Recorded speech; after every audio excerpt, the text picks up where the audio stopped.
झारखंड में सरकार ने ऐलान कर दिया कि गुटखा और पान मसाला सेहत के लिए हानिकारक है, इसीलिए इसे राज्य में प्रतिबंधित किया जाता है। लेकिन वही शराब की दुकानें अभी भी पूरे शान से जगमगा रही है, मानो सरकार ने कहा हो गुटखा मत खाओ लेकिन जाम जरूर छलकाओ। अब राज्य के तमाम गुटखा प्रेमी अपने मच्छरों से लार पोंछते हुए पूछ रहे हैं, क्या गुटखा खाने से ही सेहत खराब होती है? दारू से क्या विटामिन मिलता है? लेकिन सरकार के इस सवाल का जवाब देने की फुर्सत नहीं, क्योंकि वो तो नशा मुक्ति अभियान की मीटिंग में चाय के साथ बिस्कुट दबाने में व्यस्त है।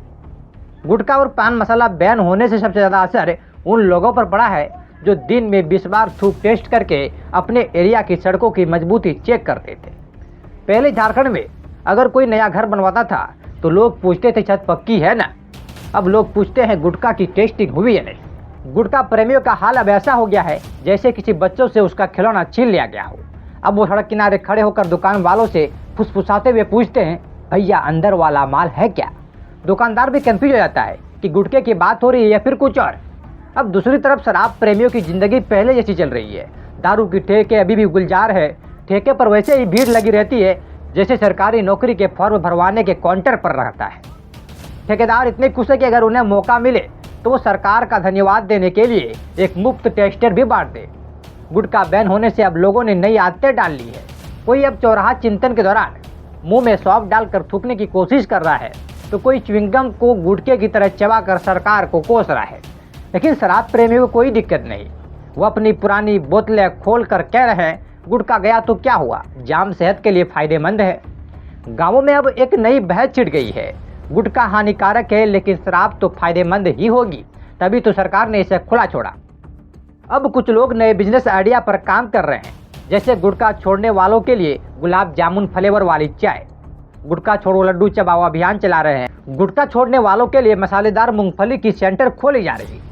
जब हमारे द्वारा सरकार से पूछा गया कि गुटखा बंद और शराब चालू क्यों, तो एक मंत्री जी बोले, देखिए गुटखा लोग बिना किसी लिमिट के खा जाते हैं, लेकिन शराब तो लोग सोच समझ कर खरीदते हैं।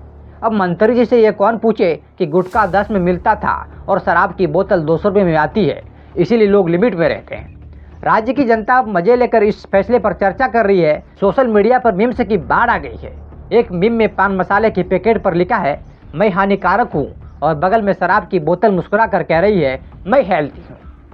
दूसरे मीम में एक गुटखा प्रेमी शराब की दुकान के सामने खड़ा होकर कह रहा है, भाई एक क्वार्टर दे दो, आजकल गुटखा नहीं मिल रहा है तो कुछ चबाना पड़ेगा ना। गुटखा प्रेमी हार गए, शराब प्रेमी जीत गए। सरकार ने यह दिखा दिया कि सेहत की चिंता सिर्फ उन्हीं चीज़ों की होती है जिनसे टैक्स का नुकसान हो।